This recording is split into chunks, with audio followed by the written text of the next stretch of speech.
సపోటా తియ్యగా రుచిగా ఉండే పండు. ఇది ఆరోగ్యానికి బాగా ఉపయోగపడుతుంది. రోజు సపోటా తింటే రోగాలు దరిచేరవు. శరీరానికి కావాల్సిన శక్తిని కూడా ఇస్తుంది. పిల్లల నుంచి పెద్దల వరకు ఈ పండు తినవచ్చు. సపోటాలో విటమిన్ సి ఎక్కువగా ఉంటుంది. ఇందులో యాంటీ ఆక్సిడెంట్లు కూడా ఉన్నాయి. ఇవి శరీరానికి రక్షణగా పనిచేస్తాయి. ఇన్ఫెక్షన్లు రాకుండా అడ్డుకుంటాయి. సపోటాలో ఫైబర్ ఎక్కువగా ఉంటుంది. ఇది జీర్ణం బాగా జరిగేలా చేస్తుంది. మలబద్ధకం ఉండే వారికి ఇది చాలా మంచిది. అజీర్ణం సమస్యలు తగ్గుతాయి. ఆహారం సరిగ్గా అరిగేలా సహాయపడుతుంది. విటమిన్ సి, యాంటీ ఆక్సిడెంట్లు చర్మానికి ఎంతో అవసరం. ఇవి సపోటాలో పుష్కలంగా ఉంటాయి. చర్మం తేలికగా కల తప్పకుండా ఉండడానికి ఇవి ఉపయోగపడతాయి.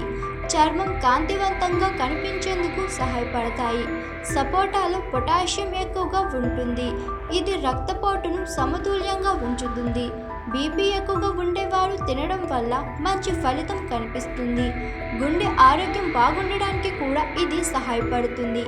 ఉదయాన్నే సపోటా తింటే శరీరానికి తక్షణ శక్తి లభిస్తుంది. పనిచేసే శక్తి పెరుగుతుంది. రోజంతా చురుగ్గా ఉండేందుకు ఇది సహాయపడుతుంది. అలసట అనిపించకుండా ఉంటుంది. సపోటాలో గ్లైసెమిక్ ఇండెక్స్ తక్కువగా ఉంటుంది.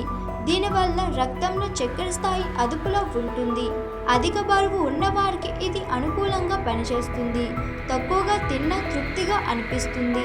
ఈ పండులో కాల్షియం, ఫాస్ఫరస్, ఐరన్ ఉండడం వల్ల ఎముకలకు బలం వస్తుంది. దంతాలు గట్టిగా మారుతాయి. శరీర నిర్మాణం బలంగా ఉండేందుకు ఇది సహాయపడుతుంది. వయసు పెరిగిన వారికి ఇది మంచిది. సపోటాలో విటమిన్ ఏ, బీటా కెరోటిన్ బాగా ఉంటాయి. ఇవి కంటి ఆరోగ్యానికి ఎంతో అవసరం. చూపు బలంగా ఉండేందుకు ఇవి సహాయపడతాయి. కంటిపొడి సమస్యలు తగ్గుతాయి.